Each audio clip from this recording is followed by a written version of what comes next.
It is a great day. Happy Wednesday to you all. It is 1 o'clock on the head, and we are going to start the Sarasota Transportation Disadvantage LCB meeting. We are calling it to order. Before we get started, we could all stand for the Pledge of Allegiance.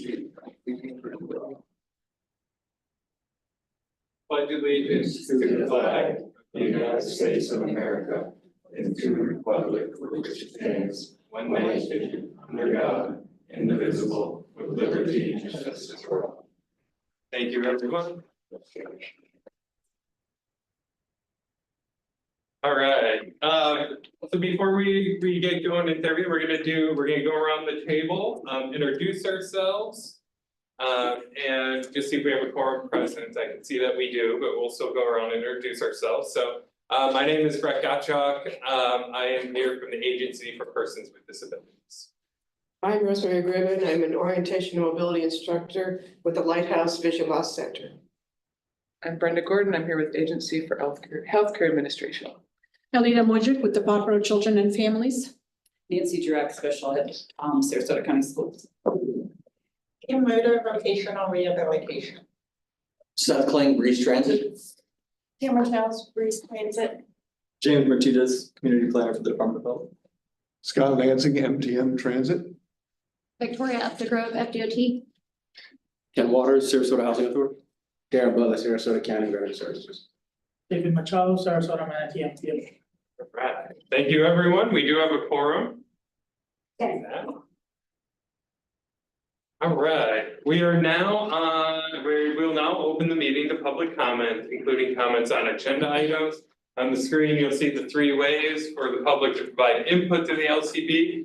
All comments received will be shared with committee members and made part of the public record.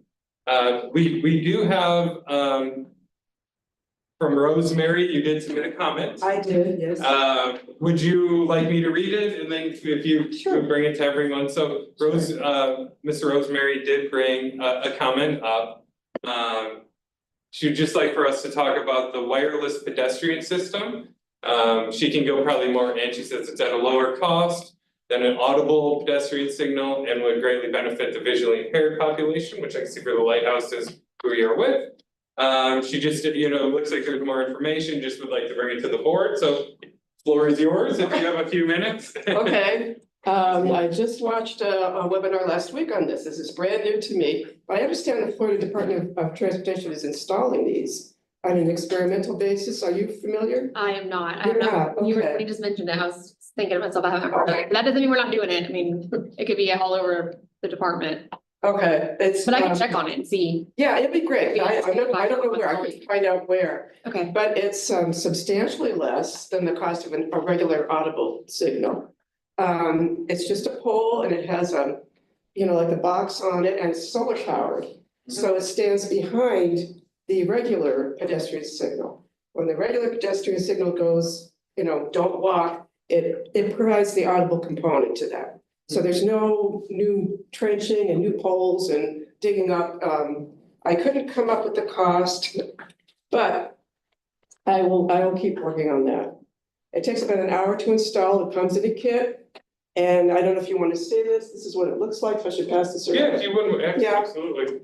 Yeah, I think it's a great alternative to the regular audible signals, because the response I keep getting is they're too expensive. They're too expensive. And it's probably the biggest, block to people who are visually impaired crossing streets and getting around. So we make, I don't know how this goes, maybe like for the next meeting, could you come with like information you can provide to us as the board so we have more information and. With that, like just so, yeah. That would be great. Oh, perfect, yeah. Yeah. If you wouldn't mind, Victoria, that'd be fantastic. Yeah, I'll find out. Sounds great. Sounds like a great thing, especially if seems affordable. Yeah, yeah. Well, thank you. I really appreciate it, Rosemary. Thank you. Any others, Rachel? That was it. All right. We get to move right on to the adoption of the minutes for the November 6th, 2024 meeting. hopefully you guys have all received it via the email and have had a chance to look at it. If you have, I will entertain a motion to adopt the minutes for the November 6th, 2024 Sarasota LCB meeting. I'll make a motion. Alita with the motion.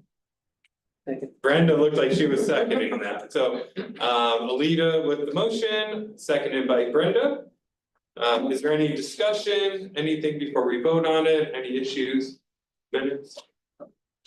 Seeing none, all those in favor of approving the minutes from the November 6th, 2024 meeting, say aye. Aye. Any opposed? Seeing none, the motion passes. All right.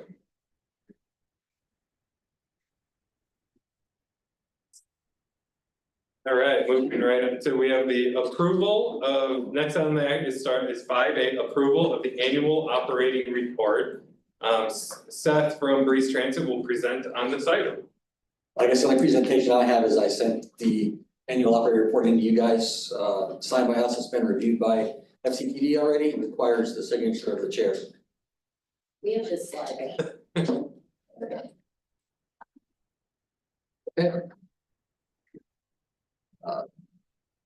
We're still going up in number of transit trips.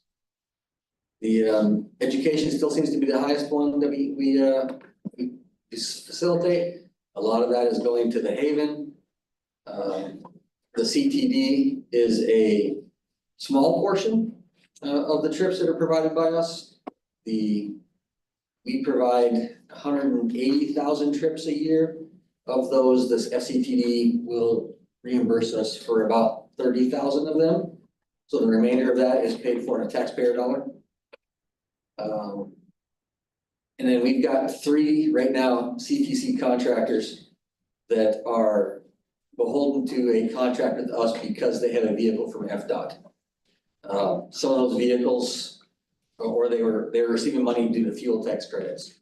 They are not positive going forward if they're going to continue to be a coordinated contractor as a requirement, because if they don't have the fuel tax credits anymore, they're not required to be in a contract with us. And if their vehicles from FDOT are returned or if it met their useful life, they're no longer required to be in a contract with us. So the number of coordinated contractors we have may go down. And that's pretty much it. Any questions for Seth? Seth, why does the revenue source, why the flip in between the CTD and the others, why did it? The revenue source, Yeah, here, like you can see, you went from 52 to here, you went from 24 to 50, from 124 to 151. the number changes because every year they go through and they do a rate model correction. So a cost of a trip one year is going to be different than the cost it was the previous year. So there's a change in cost, which means the number of trips that would be provided are going to be different. Right, I just wanted to. Congratulations on all the commendation.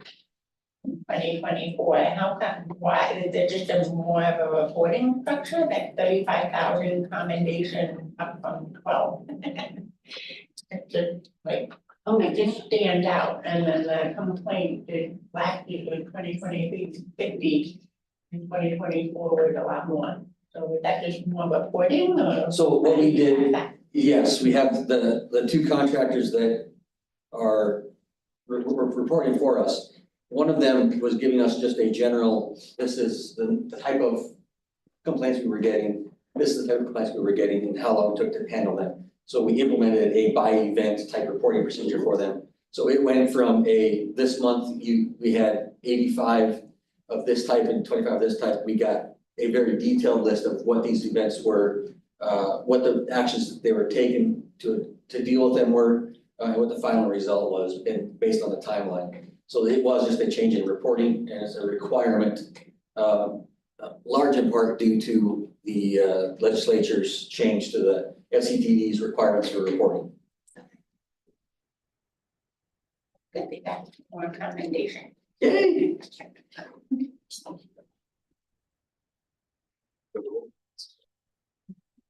All right, thank you, Seth.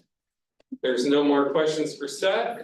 We can move, do I have a motion to approve? Victoria with the motion, and if I can get Kim as the second. A second. Kim, there you go. Okay, perfect. All those in favor, say aye. Opposed? Seeing none, motion carries. Seth, you're still up. We are going to move to the approval of the annual operating reports. That was we just. Oh, that was it. I see I flipped the wrong page. Keep myself on myself. I know, it's like cover paper too. Flip it around, it's the same one. It's already there. There you go. All right, so next up is 5B, the approval of the Sarasota LCB bylaws. David Machado to present on these. So this is something that we have to obviously bring every year for those that have been here for more than a year now that we're required to bring the bylaws, and I guess I can talk about the second one. The next one that I'll talk about is also required to be presented every year to be updated. And it could be as simple as updating the dates and the board has to reapprove it. Or if we have any changes to it, then this is a time to do it. This year we had no changes to the bylaws, it's just an update. And just updating the date, updating the clerical like positions that may have changed, and in this case, the commissioner didn't change. So that didn't happen. But in general, it all stays the same thing as last year. Yeah, that's pretty much it. Any questions for David? All things stay the same, only the year changes, right? It's a song probably somewhere. All those in kind of a motion? I'll make a motion Lita? to approve the Sarasota LCB bylaws. Ken with the second, thank you guys. All those in favor say aye. Aye, opposed? Seeing none, the motion carries. All right, we are moving on to the approval of the Sarasota LCB grievance procedures. David, once again, will present. Grievance procedure is the same, have to be brought up every year. If it needs to be updated, then updates are done. This year again, no updates, just pretty much changing the date and bringing it back for approval. Just how we like it. If I could have any questions for David on the grievance procedures. See none, if we can have a motion. Kimberly with the motion, do I have a second? Daryl with the second, thank you both. All those in favor, if we can please indicate by saying aye. Aye. Any opposed? Seeing none, motion carries. All right.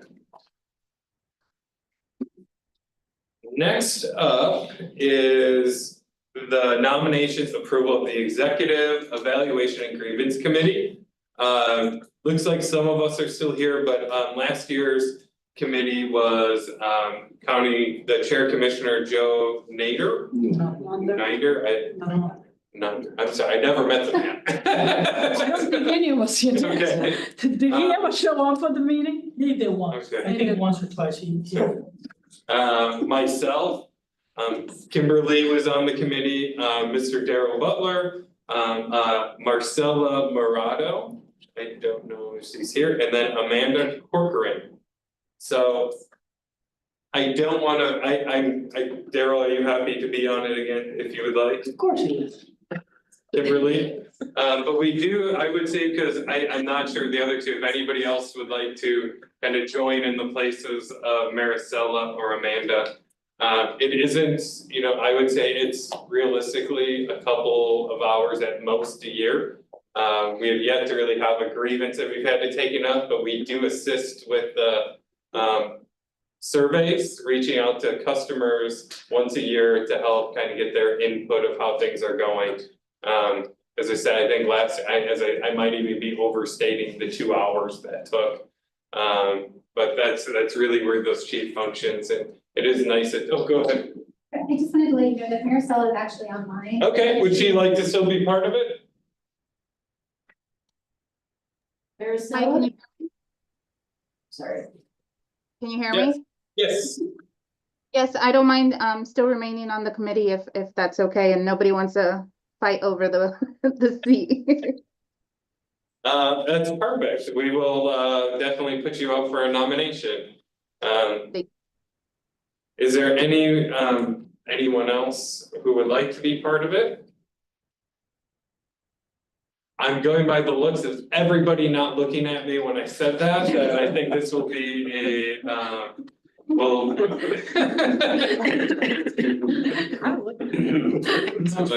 when I said that everybody's looking down at their cameras, I can read a room. Okay, so we are good. All right, so I am so for those, it'll be myself, Kimberly, Daryl, and Maricela are the 4 nominees if nobody else would like. I can nominate those. Is there a motion to approve? I add myself, yeah. Alita's adding her, so we're gonna add. Yeah, I need more work. Yes, I know. So Alita's, thank you. You'll be the The fifth. fifth. Things work better in 5s, so that Yes. is fantastic. So if I can amend that, so that would be myself, Kimberly, Daryl, Maricela, and Alita. Although, can I have a motion? Is there anybody, you don't have to name them all, but a motion to approve that? You wanna kick us up? Motion to approve. Ken's a motioning. We have a second who's not on there. All right, thank you, James. Jump right in. We're a friendly bunch. You got the purple tag. You know, so, all right, so motion by Ken, seconded by James. I know we kind of opened up for discussion. Any additional? Seeing none, if we can vote, all those in favor, say aye. Aye, opposed? All right, well, welcome to the committee. All right, thank you, everyone. Yeah, I know, so if I was smart, you just go and start voting for who aren't here, right? Perfect, so moving right on to action item 5E, which is the Transportation Disadvantaged Service Plan, the TDSP update by Tamara. Oh, I'm sorry. It's Tamara. Okay, so many of you, I'm sure, are already familiar with the TDSP and what it is. So I'm just going to be very quick with a review. Our TDSP is our 5-year strategic plan for providing transportation disadvantaged services. This plan is required for us to receive state funding to administer the program. And part of that requirement, we also have to provide annual updates to the plan. And a quick overview of everyone's role. The plan is developed by the Community Transportation Coordinator, which is Sarasota County, and also the MTO is the planning agency. And the LCB reviews and approves the plan, and then we submit it to the Florida CTD for their approval. The 2018 to 2023 5-year plan is updated in last January. And because of the weird timing, we had to do an annual update to that same plan in May. So that was our 2024 minor update. And right now we are working on our 2025 minor update. At our last meeting in November, you had approved the goals, objectives, and strategies section of that plan. And what we are asking for today is your approval of another section of the plan, which is the operations service plan. And that was provided in the agenda, and the very minor changes, just a couple of highlights, is that we updated to recognize the new on-demand service areas. That included the elimination of the Siesta Key zone and then some changes in the Venice Englewood zone. And then also an update to the poverty guidelines or the income thresholds for plan qualification. So we will be asking for your approval of that. We can go back to the slide, but I just wanted to give you a heads up of what the next steps are. In June, we will come back with the full plan and request your approval for that. And that will be our 2025 minor update to the TDSP, which we will then submit to the CTD by their deadline on July 1st. So, thank you. Okay, thank you. Do we have any questions, comments? Kimberly? In the minor update, you said you're gonna be changing the income requirement? Or, is there gonna be a change to the income requirement for people who qualify for the transportation? It's updated every year based on the Health and Human Services poverty guidelines. So that's published every year, and then we just update that, update those numbers in our report. Is it going up or down? Do you know? It's going up, yeah. The income requirements are going up. Right. So, But okay. but the poverty Yes. guideline is higher, and that this the latest is the poverty guideline is 15,650, and that's an increase from 15,060 from last year. And then the 150% is now 23,475, up from 22,590. Thank you. Any additional questions? Seeing none, do I have a motion to accept the 2025 PDSP update?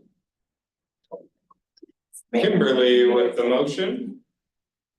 Okay, thank you, Kenneth, the second. Open for discussion, any additional? Seeing none, all those in favor say aye. Aye. Any opposed? Seeing none, the motion passes.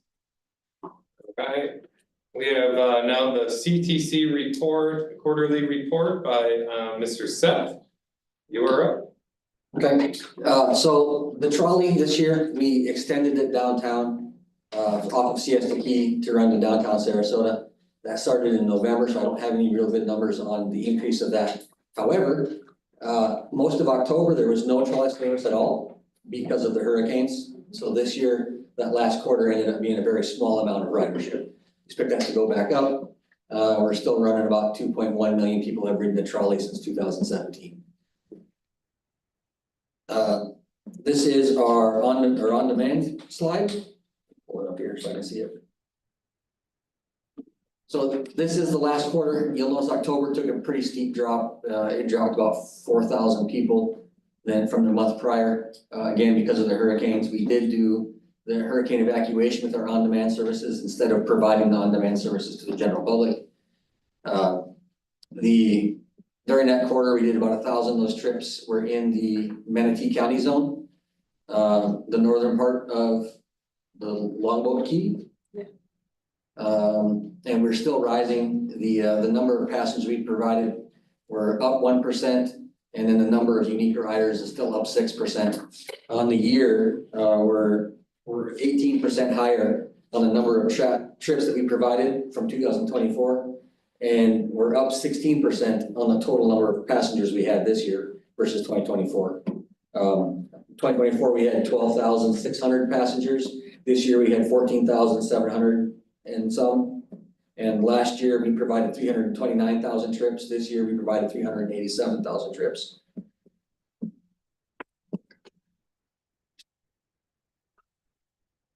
This is the paratransit for the quarter. This stayed fairly strong. We didn't stop service in October for the hurricanes as much. We continued to provide medically necessary trips, the dialysis trips, anything that was important to get done for sustainment of life. You'll see that the number of passengers we had for this quarter dropped significantly, 11%. that holding in big part to the October hurricanes. You can still see that a portion of our, very good portion of our trips are requesting to be picked up at a certain time rather than dropped off at a certain time.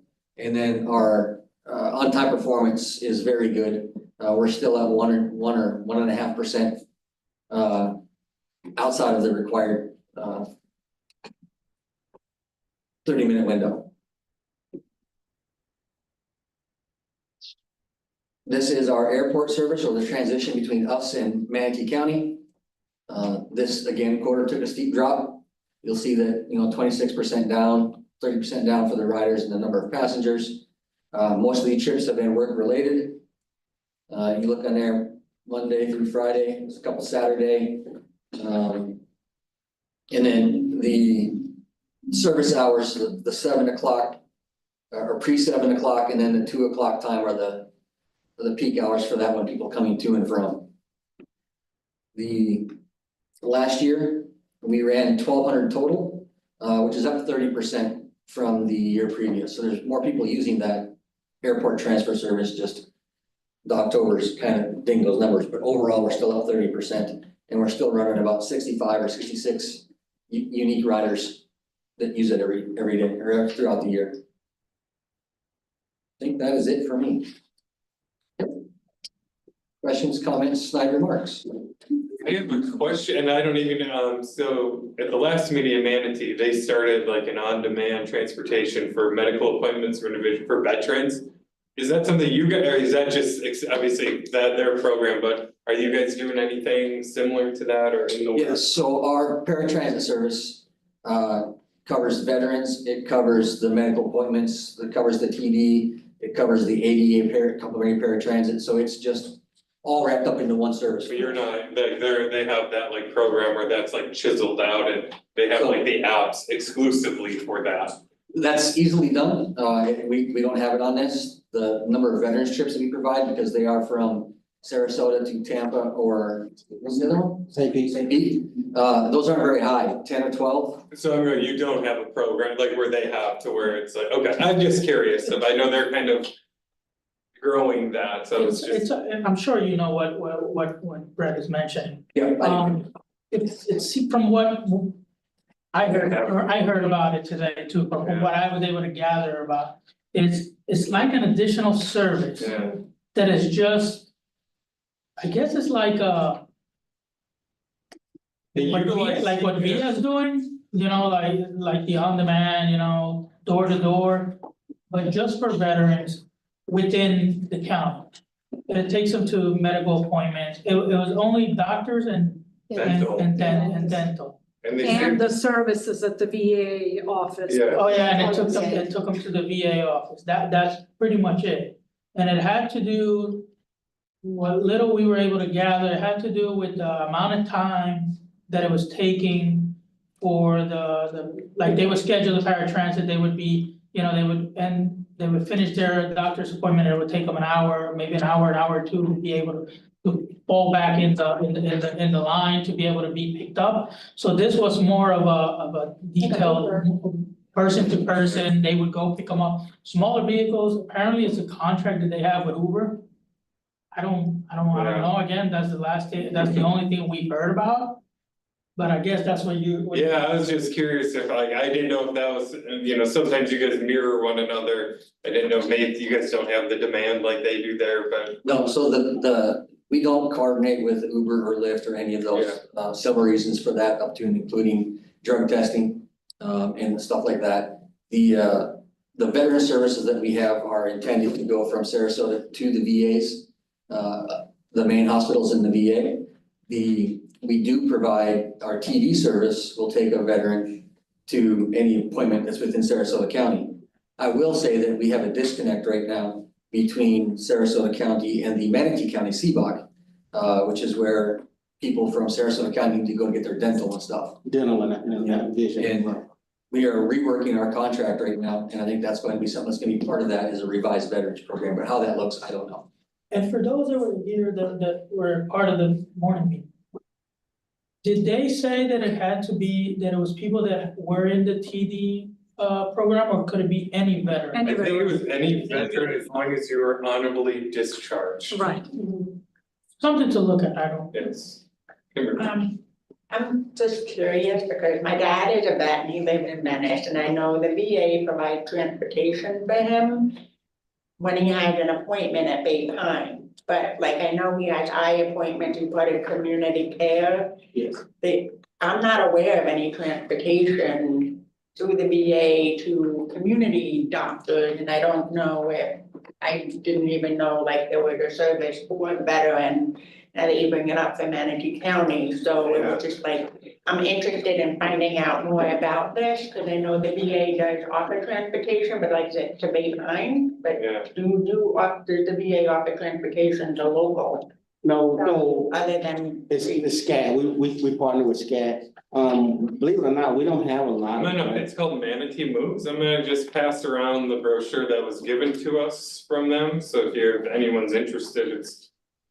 We partner with SCAT, and SCAT is, we got the paratransit, and we do have a route that goes to Bay Pines and St. Pete and go to Haley and Tampa. So most of our veterans now are in the community care program, which allows them to get services here unless they have a major issue, they have to go to the hospitals. So our ridership is very low for our Sarasota veterans since community care became a big part of the VA's plan. But if your dad lives in Venice, he can catch the bus from Venice to Sarasota. We have the SCAT bus that comes to Sarasota. He just would need to make a reservation. He would need to call, register, make a reservation when he leaves that trip.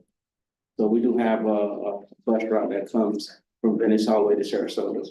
If I may add, I think we need to go a little bit back and kind of explain how did it come about a Manatee Moves programs. If my understanding is correct, I think there was a concern or issue, a complaint of some type where veterans have to wait a long period of time after the service is received, whether that's dental, medical, or whatever, within a county to catch a ride back home.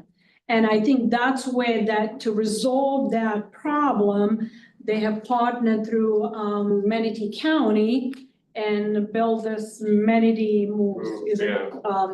And there is they can access it through the dispatch and say, okay, I'm at this office, this clinic, I'm done with the service and I need a ride home. Or they can just utilize the app. They have a freedom to download the app and just report, okay, I'm at this address. And within a shorter period of time that it would usually take through TD or fixed route, they would be able to get home or to the next appointment. And I think that's what how it became about. So I don't know with the low number of population that you're serving in Sarasota, has that even been a problem to kind of think in that direction and have a separate program for veterans? And I was just asking, I was just going to something new brought to us in the last meeting, so I was just like, I'm not, like, it isn't coming from a spot of like, you're going, I'm just curious, because they said like, it's in their infancy and like, they have low, like, it's building a base. I was just curious of like. Right, they said that right now they have 300 and something subscribers. They've only provided like, I think it's 30 something trips, but it's only been out, I think he said 2 weeks. Yeah, something like really. So, I mean, it's great if you guys don't have the need, and that's where I'm going. I think as a leader, is that, there was, I think, stories being told of people at doctor's offices for, an hour or two waiting for their ride, and so that's where you go, you have low. So I'm just more asking of like, this was just brought up in the last meeting, not like, we're seeing that like, there's, there could be a need or not. I was just more of curiosity. I mean, not every county has the same issues and same concerns, right? So obviously you have the service, it's just part of TD, right? And if it's not an issue and it goes smoothly, perfect, kudos to you. If you see concerns, maybe that's something you want to look at and, Well, we've actually been taking surveys, and most of our surveys, majority of the veterans that we see, and we see about 10,000 people a year in my offices, they all drive. It's only a small group of veterans in Sarasota County that don't drive. And they're generally older veterans with certain disabilities. So we're fortunate that most of our veterans are able to get around.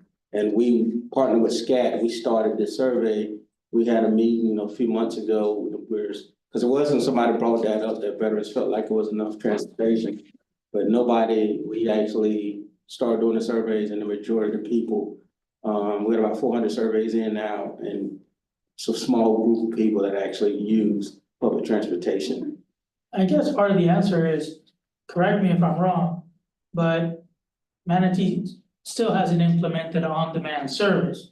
So that they're bridging the gap. They don't have, they have fixed route and they have paratransit TD. They don't have the on-demand service.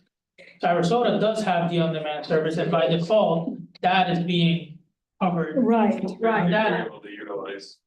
I don't know if I should probably even ask, but do you guys track the veterans versus non-veterans in the on-demand? So there is no separation in the on-demand. The on-demand service here doesn't actually cover where the CBOC is in Sarasota.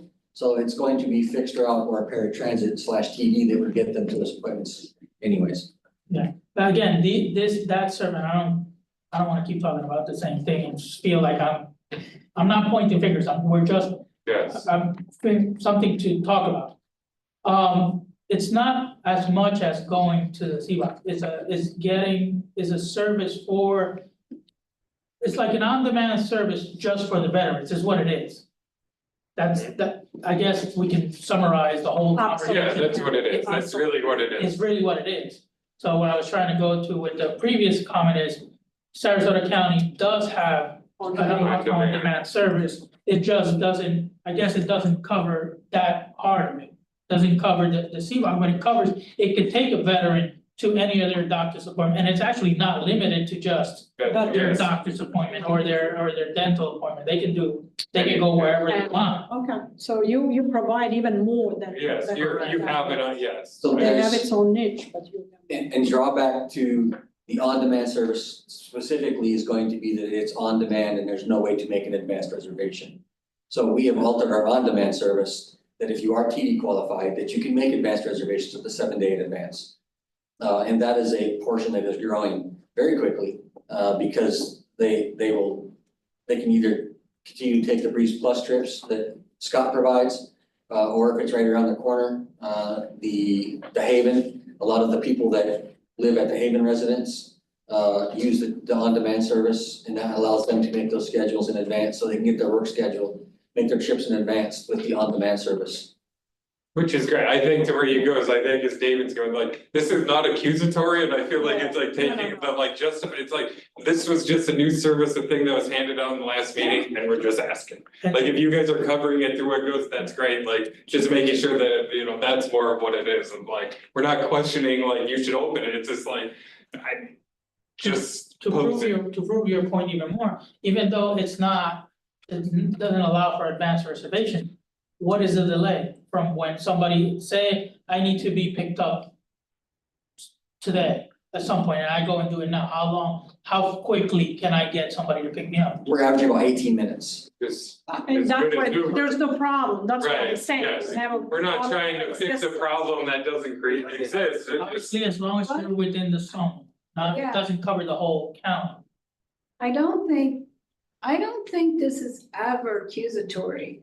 What I think is there grant money out there? I'm the grants writer. Is there grant money out there that they tapped into? Is there something they know about, we don't know?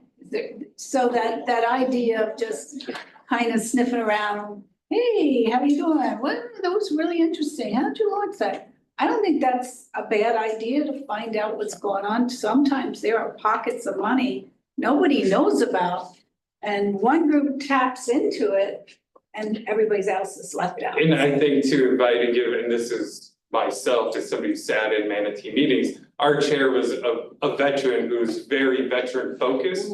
So I could see that to where you go of like, there was a problem of people waiting, and you know, I think to where you go of like, you have people who you know, where that same Riga, so I think like that was, you know, part of where that act service could have went in, because that was always a big part of our meetings was very, you know, making like on that. So you go like, I think to where those goes, like, I don't even know if it was a grant, I think it was just people in high positions recognizing this is the problem they really care about and like diverted money, because I think they're paying Uber. because they are contracted through Uber. I think it's So- Manatee County, and like Red said, it's the constituents that reached out to a right person at the right time, and they were ready to advocate, and Manatee County was the one who figured out how the funding should work and collaborated with VA, and that was the solution they had for their Yes, hey. veterans. So- Let's I not would just create a leave it problem at if we don't have one. Right, absolutely.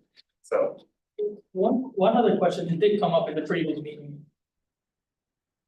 I said it in the previous meeting, I'll say it again. From the 7-8 years that I've been directly or indirectly working with transit, I never had somebody ask me this question. I don't know if you. So when a TV rider first signs up to, do you guys have anything set in place, or when you do the scheduling? I don't know if this is a Scott question, or do you, when you do the scheduling, do you allow a buffer of time for that first time rider to kind of introduce them to the, you know, to the process of, you know, getting on the bus and I guess familiarizing themselves with what the process is? Cause from the advocate that we had in the previous meeting, his feedback was that hearing from I guess his friend, that apparently they all kind of ride the TD, was that sometimes it feels like very stressful when they're the first time for somebody that's never ridden the on-demand not the on-demand, the TD service or the ADA service, to actually get themselves familiarized with that. And they also feel they kind of get lured into feeling, not lured, they kind of internally, they feel guilty because they feel that the schedule is so jam-packed that they feel that if they're the first one or whoever goes after them, it's gonna be running late. Because it'll normally take them 5, 10, 20 minutes longer to, you know, get to know the ramp and how the wheelchair locks work and how this, you know, the whole process that goes in, so. So there's not a specific for this brand new rider that's going to occur. What the system does now is that when we make a reservation, it's got an allotted time for passenger loading. That allotted time is in excess of what it actually takes for a passenger to load. But as the day goes on and a driver gets behind, the system itself will adjust that and move people from this scenario to a different scenario so that they can stay on time. So those little interruptions that show up as like, oh, this is the guy's first time and it took him an extra 10 minutes to get on, don't really affect the service as a whole. His trip might be late, but the remainder will either get shuffled around somewhere else in the system to get picked up on time. So it's not really a concern on our end in terms of like the management of the system. Have you guys probed the new riders? Because I'm only saying this because MCAT was there and they said, you know what, we've never been asked that question, and it's actually and if I can jump in as something, because I think this was kind of the issue we had with MCAT, is like, you're only looking at it from your scheduling perspective. Right. You're not looking at it as the rider waiting to go on who has mobility issues, and he's like, just something going, that lift shakes. And he goes like, even if it's not time, it's information. That you go like, every discussion is time, like, well, it doesn't matter if it takes you 10 minutes because we'll just reshuffle. They don't care about that. They're nervous when they get on the lift the first time and it shakes and they're going. So those are the things, whether it could just be like, there's even something their first time if they check if you want more information, send them a video, a brochure, like something to where what to expect on your first ride. That even something as silly as the guy who's like groceries, that you go like they give bags that it should be like a grocery cart, the size, that there's kind of the, not rules, but like things to follow. So I think for you guys to get out of the perspective of the time of you guys and maybe look at the rider waiting. So if we're talking about, say, like what the rider should expect, with all the applications that go out, they do get a rider's guide. And that is a list of what you're talking about with the expectations, the rules that aren't really rules, the garbage bags, the grocery bags, what they can have on for their carts, what they can bring as personal items. So that is all given to them ahead of time. Outside of having a travel training scenario, where an individual would come in beforehand and get on a vehicle. There's not much more we would be able to do to help satisfy or to put that person at ease, because they're going to be nervous. And the nervous is going to continue until they do it once or twice. And I know there was one, like the guy who was here 9 years ago, kind of speaking for the last, he said there was like, when he first went, he had like, he had to go down to the depot, but there was like an accessibility assessment that he goes was really helpful, because he was, in a sense, it was like, you guys are assessing him, but he was also goes, it also like made him more Introduces him, comfortable of what thing, you know, what that is, so I guess I don't know where the solution, but like he thought, like, this is from a rider, found it like very helpful, and as he said, he thought like just something to where you go of like, I mean, I just go in life, I always just hear of like, we gave him a brochure, well, if I gave you a brochure or something, how much are you reading and comprehending, you know, like, so you go like, I get to what you're saying, but like, I think where we're going is like, can we maybe think of like a second way? Or like, or give a check if you'd like more information that, you know, I think of this, we all get enough stuff. Yeah, can't you just do a YouTube video? That's where you go, Goes on even like website, send them a link very of like, simple, like here's like, somebody like- getting on, and Yes. here's their Experience. So, you know, Yes. it's an experience, and that you can give them the instructions as you're doing it.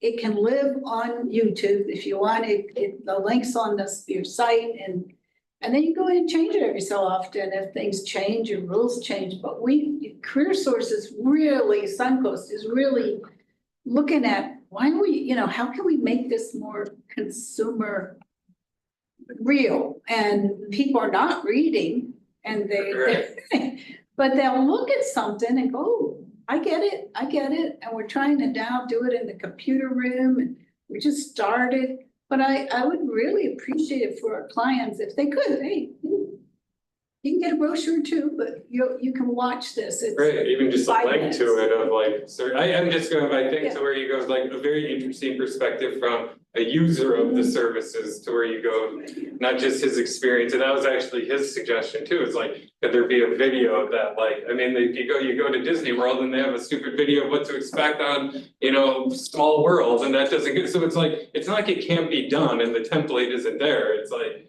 you know, like. So we are doing something similar with our on-demand service, because we have a lot of issue with the demographics not being able to use or not very good at technology. So they're actually going through and making like screenshots or slideshows of the actual on-demand app that shows the finger touches, Right. where they touch, what it's gonna do. So I can definitely bring that up. It went and bounced about, the initial one was, like you said, as far as having them come to this case, it would be to Scott's location, but then the conversation was, okay, how do we get them there? They're still gonna have to get in the bus, you're still gonna have to go pick them up. Then it went to as far as, okay, do we set up some time in the schedule for when the first time, that's why I brought that one up initially, was when first time rider, you set up some time in that driver's schedule to do that at the location. Then we ran into the same, what if the location doesn't allow for space to do that? Then we ended up in a video. You know, a compromise, so okay, maybe the video is the easiest thing, and you take it from there and you see what happens. And again, these are all things for when you guys sit down and say, okay, what else can we do? What are we hearing? What else can we do? How can we better this? Maybe something to consider. Figured I would bring it up, see what you guys thought. Maybe you guys had already dealt something like that, but. I was gonna mention it's not paratransit or on demand, but we are starting a program like called Transit Ambassadors with a fixed route. Like a travel trainer? Yes, kind of, I don't know if it's volunteer, I think it might be volunteer position that we've worked through with our volunteer office, but it's to kind of help first time riders feel more comfortable. So we have kind of that in mind for the fixed route. But I don't think we have it implemented yet. I think it's been advertised. But you know, that may be something to test out. Well, Manatee has that for a long time, right? The training the transit training, the volunteers work, and then they actually employ them and whatnot. But they never, that's a fixed route, right? They never expanded to the, That's a position that Right. the Jewel holds now. So whatever Jewel left. so they were really surprised with the question and suggestion that the gentleman had. And I think it comes from that experience perspective. How does the the customer experiences that first ride? That's not in a brochure. Nobody in a brochure, I 100% guarantee you're not mentioning the lift and, Like, it just may, if somebody going up like, scary. whoa, I better hold the That's not in a handles, like, brochure, like. it's letters on that, Yeah. right? Yeah. So I think that's what it was, and it would be probably that video where a rider explains their experience. It's kind of more like a peer-to-peer talking than us as authority talking to them. This is what's expected from you, and that's what you expect from us. It's kind of more of a peer support, just to explain that emotional Yeah. and physical experience of the first ride. I'm kind of glad you said that, because in my head, I was thinking I was gonna have Scott's drivers go out and do a demonstration. Yeah, there you go. Yeah, Having that rider to Find their rider. best actors, so. It's just something, it was just an interesting perspective. Yeah, not something that's really come up for us, but yeah, definitely something we can look at. Seth, does your TD on demand, TD ADA service, reach this area, our office? Can a passenger that, I'm trying to see how I can don't we think get, so. like, how can we get somebody from, like we have from Manatee County, that we have a actual user that sits on our board? Yeah. How can we get you guys that perspective? Because I believe it may be a huge asset for you guys to have somebody that's actually a user that sits here, that feels comfortable, that can have conversations, and sometimes they come up with good ideas. That we don't think of. Well, and that's what I'm kind of go, where you go, well, something's never been brought up, but it's like the same way of like, it's like any business, if you get a review, like for every one bad review written, there's like 50 that didn't. And those are actually where you go. So because it never came up, maybe somebody didn't think about it, but if it's there, I think that's to where, you go like, maybe anticipate something as opposed to just, waiting for somebody to, that's where we're going of like, we would have never known if he said something, and not that he was complaining, but, as he said, word of mouth that, I just go like, I get it on our, like, they probably don't wanna feel stupid and ask. Like, you go to that of like, that's where they go, they're probably already nervous, they don't wanna, like. If I was nervous about I go, well, I'm not gonna ask, how do you get into a car, cause they're gonna think I'm stupid. Like, or like, you go to it, so it's like, are people not asking because they don't have the question, or is it like they're not asking because they don't want how they are being perceived? So. That would be something to find out if you guys do reach this area. I mean, I don't know if you know for a fact, it's I don't look at the map. I don't think this area is in the zone. because our board does call for a citizens advocate user. That may be a reason why we don't have one for you. So. Can I say something? I'm at the school system, and I was talking to one of the other job coaches, because I do job coaching. And she wrote me this letter, and I told her, I said, I'm on this committee, and she said, okay, and then all her students, they have to they use Breeze on Demand. Okay, but she's at Venice High School. So she wrote, Breeze on Demand does not cross the bridge to Laurel, Osprey, or Nokomis. So Breeze on Demand only goes to Laurel. So after Laurel, if they go to Sarasota County, they can't get to it.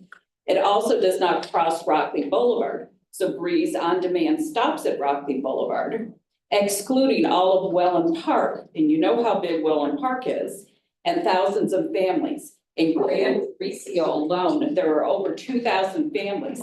So here in Europe, Breeze on Demand does not go into Welland Park. So there's over 2,000 families your on demand does not reach. Agreed, and. So and that's when we start really talking hard. about expanding service isn't just a decision that you're going to make because somebody moved in, or there's a large group of people over there. The service itself is meant to provide a certain group of individuals with these services. Expanding into that area is not going to come at a no cost. That is going to be a massive cost that needs to be figured out somewhere along the lines between taxpayers, municipalities, and the county. We have in our plans, we've looked at Wellen Park, we've looked at Nokomis in the Laurel area for expansion of the Venice area. And the propensity for individuals to use it there isn't present. There are individuals that when you look at that specific area, they are not the lower income group that needs the service. They are not the ones that don't own cars. They are not the ones that don't have access to their own transportation or can't afford their own transportation. And that is what the TE service is supposed to be for. Now, the on-demand service in Venice was established 3 years ago. We've altered it twice. We've included the Haven. We've included Loveland in that service area now, and we've included a Walmart in Englewood so that people in the Venice area don't have to ride for 45 minutes to get from one end to the other to go get groceries. So it's an ever evolving shape, I guess, for those things. But just the want of somebody because their kids are going to school here or something like that, that's not a good reason to push fixed route transit or any kind of transit into that area. It's going to come at a cost to everybody. The taxpayer, the municipality will end up having to pay, the county's gonna have to pay more money for that. So it's not a change taken lightly. Have you guys done a cost analysis for what it would be to expand out into those areas that she was talking about? Or is that something that might have been? No, we've done cost analysis for expansions into most of these areas. I don't have them with me. But to give you a rough idea, to add a single vehicle into a service runs about $60,000. That's a single vehicle. And I'm running 12 or 13 vehicles to operate inside a zone. That's a large upfront cost. Those have recurring maintaining costs. Those have costs for the drivers, additional costs for the benefits. It's not as simple as going, we have people here, we need to put service there. But it's always something kind of being looked at. We go through probably 3 times a year, to be honest. It's a cost feasibility, I guess. Yeah. You need to, it needs to be, there's a threshold that has to be crossed in order for it to be even a possibility.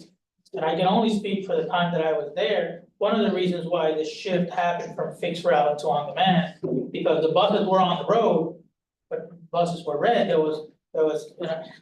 this seems to now be part of the conversation that everybody understands. There used to be red, yellow, and green routes. The red routes were non-performing. The yellow routes were okay, and the green routes were the routes that were performing.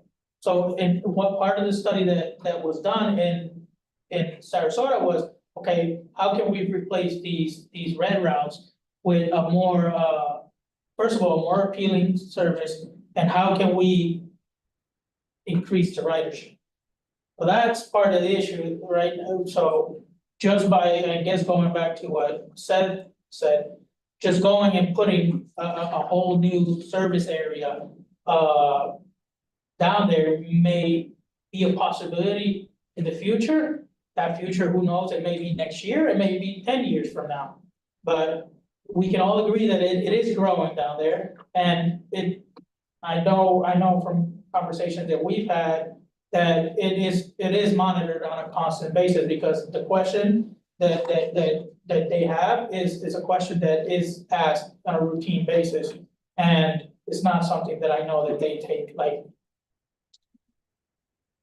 And then there's also the comparison with providing fixed route service as well. It may, the density and population may get to a point where it may be more efficient to serve it with a different type of service. So it's that kind of side of the coin too as well.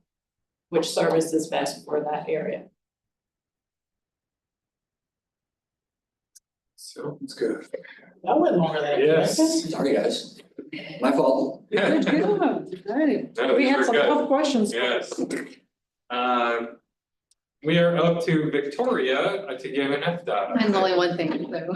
The FDA grant applications are due, for 13th, we got 37 of them. In this area, we have gotten, cannot talk. In this area, we've gotten applications for Breeze and then Easter Seals Southwest Florida for the 5310 program. We're currently reviewing those. We have a grant meeting tomorrow all day, looking at those applications as well. So that is all I have. Any questions on that? All right, seeing none, we will kick it right over to David with the MPO staff report. I just have a few items, I think I've talked enough today. Like you all know, obviously we changed the January meeting to the February. Conversations with transit agency and with both transit agency actually see what better work for your guys' schedule. So we're moving forward. I think we all agree that the February meeting date instead of a January date works better for the schedule of when they need to submit their reporting and items like that. It may not always be, you know, the first week of February, but we're gonna try to stick to February. As far as the May meeting, we moved it to June. Initially, we had moved it to June 11th. We had to move the meeting again because we received information from the TD Commission that the FPTA, the Professional Development Workshop, it's actually gonna be that week. Apparently, it's gonna be the week of the 9th through the 11th. So we moved that meeting to June 4th. The last communication that Rachel sent out has all these dates. I just wanted to bring that up for everybody. And again, that works, I believe that works better with your guys' schedule, correct me if I'm wrong. So we're trying to work around those, their reporting schedules and our schedules and everybody else's schedule. To try to fit everything we have to fit in. We're planning, like I said, we're planning on moving forward. The schedule will probably be February, sometime in February, sometime in June. Then the other two meetings will stay where they are, which I believe one was, what is it, September? And what September and November. So that's that. The other part is the evaluations. We're thinking about sometime in April or May. At this point, we're just in the planning schedule, so if there's something that you guys know for a fact right now that doesn't work for you, just shoot me an email. So we can plan around that, and also, we don't wanna. We don't want it for you guys to, to impede anything you guys are doing.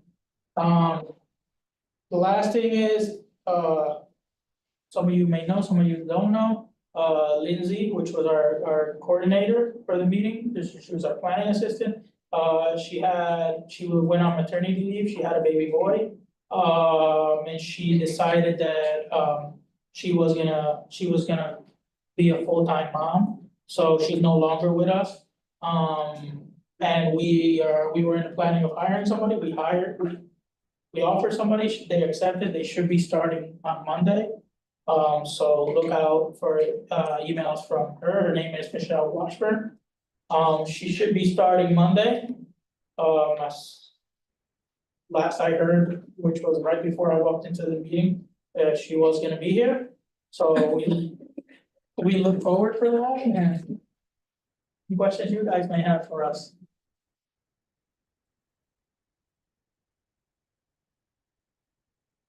Never know until they show up. We've had it happen before. I know, that's where I go, but you never know. Thank you, David. It is now everybody's favorite time for once around the table. If we'd like to start with Ms. Rosemary, do you have anything else to add? I don't think so. All right. I'm sorry that I missed you guys. I thought someone was taking my place and I found out today they weren't, so I raced down and I saw it late. That's what I said. That's right, we never know till they come. Yeah, some of my responsibilities changed and I thought the new director was gonna be, or the old director taking some of my responsibilities. Was gonna assign someone, I'm very sorry, I'm Linda Benedict, I'm with Career Source Suncoast, and I supervise the Ticket to Work program. So that's people with disabilities who are receiving SSA benefits. And I'm also the grants writer, so that's why I'm like, money, is there money, pots of money? You know, a small city grant, something out there that maybe one county taps into, one group taps into and the other group knows nothing about. I don't usually broadcast, you know, if I find a grant, my head's down, I'm working on the grant, I don't really broadcast it to everybody all the time. So, yeah, that's why. And anyway, I missed you guys. I kind of enjoyed hearing what you were doing and everybody's, and Kimberly had worked together and the community meetings, community partner meeting, which would be tomorrow, this morning at 9. But I really appreciate y'all. Thank you, Brenda. Nothing.